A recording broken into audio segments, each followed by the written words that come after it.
pertinent. Son initiative également est à saluer parce que l'écosystème digital du Centre de la CEDEAO pour le développement du genre, nous le considérons comme un outil de gouvernance en termes d'efficacité, de transparence et de redevabilité, dans la mesure où cet outil sera un levier pour mesurer les progrès, identifier les lacunes et apporter les corrections et réajustements nécessaires pour faire avancer l'égalité homme-femme au niveau de l'espace CEDEAO à travers les projets et programmes que le Centre met en œuvre au niveau des États membres. Ce qui sera mis en œuvre concrètement, c'est que nous allons appliquer les connaissances que nous allons accueillir à travers cette session de formation. Le Centre déroule des programmes dans le domaine de l'éducation, de la santé, de l'autonomisation des femmes, de l'entrepreneuriat, entre autres programmes.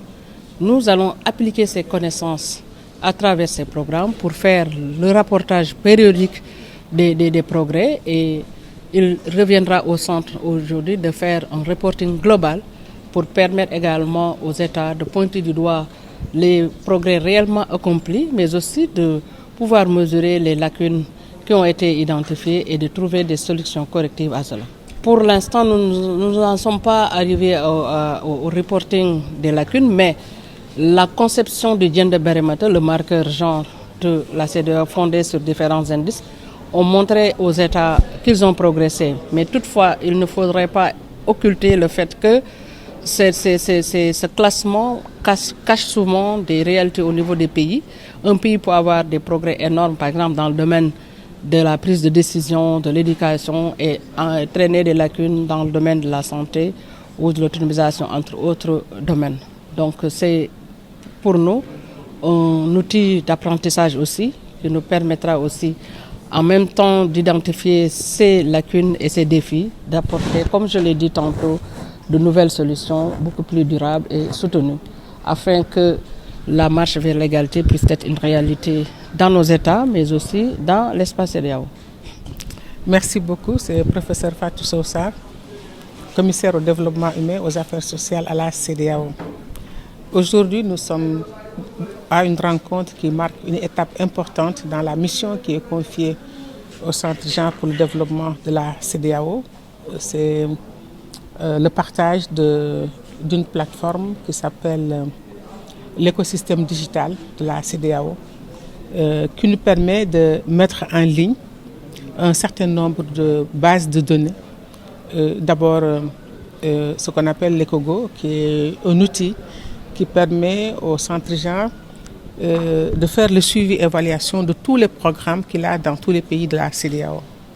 Ensuite, nous avons le Gender Barometer, qui nous permet d'avoir la situation de l'égalité des genres dans tous les domaines et dans tous les pays de la CEDEAO. Et à partir de ce Gender Barometer, nous avons produit ce qu'on appelle l'indice d'égalité des genres, qui permet de classifier, un indice composite qui permet de classifier les pays du premier jusqu'au 15e pays au moment où on le faisait.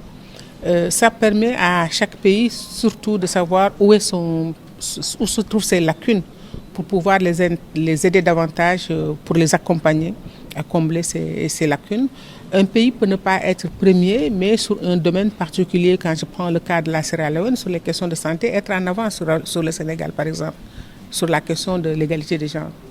Mais surtout, ce qui est important aujourd'hui, c'est que le Centre genre produit sa propre intelligence artificielle. Nous sommes débrouillés pour que toutes les informations, les connaissances que nous devons avoir sur le Centre genre par rapport à la CEDEAO, ce soit produit par nos propres moteurs de recherche. Et à partir de ce moment, nous contribuons à la production de contenu et ne pas laisser livrer au hasard des informations qui peuvent ne pas être justes, mais ça contribue aussi à donner davantage de visibilité, avec plus de fiabilité de l'information pour la CEDEAO.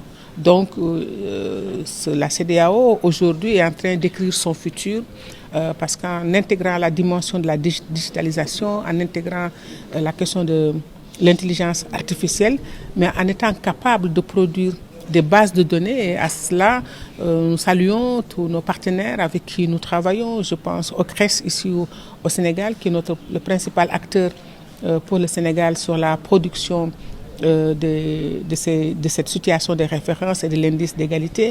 L'UNDP qui nous aide avec l'outil ECOGO, qui nous permet aussi d'avoir l'observatoire du genre au sein de la CEDEAO. Ces différents outils multiples qui sont complémentaires, mais qui nous aident aujourd'hui au plan technique et scientifique de faire des avancées et d'aider les pays à mesurer les progrès qu'ils ont faits, mais en même temps de voir quels sont les défis qu'ils doivent relever, en nous disant une seule chose: la question de l'égalité des genres, ce n'est pas une question de femmes, c'est une question de développement. Bon, les progrès du Sénégal, vous les connaissez tous. C'est surtout la question du leadership. Nous savons que sur le plan de la participation des femmes au niveau de l'Assemblée nationale, au niveau des collectivités locales, l'Assemblée nationale, depuis la parité de 2010, la loi et le Parlement en 2012, nous sommes à la tête dans les pays de la CEDEAO, y compris au niveau aujourd'hui des collectivités locales. Il y a eu des avancées majeures. Pour tous nos pays, il y a des avancées sur les questions d'éducation et sur les questions de santé. La globalité des difficultés, c'est la participation politique, où le Sénégal avait connu des avancées majeures. À mon avis, on est arrivé parfois à avoir des gouvernements où il y avait plus de 30% de femmes dans les gouvernements. Et aujourd'hui, au contraire, on est retourné à la case départ, et c'est les questions sur lesquelles le Sénégal doit prendre conscience pour que les prochains gouvernements, ils essaient quand même de donner la place qui leur revient aux femmes.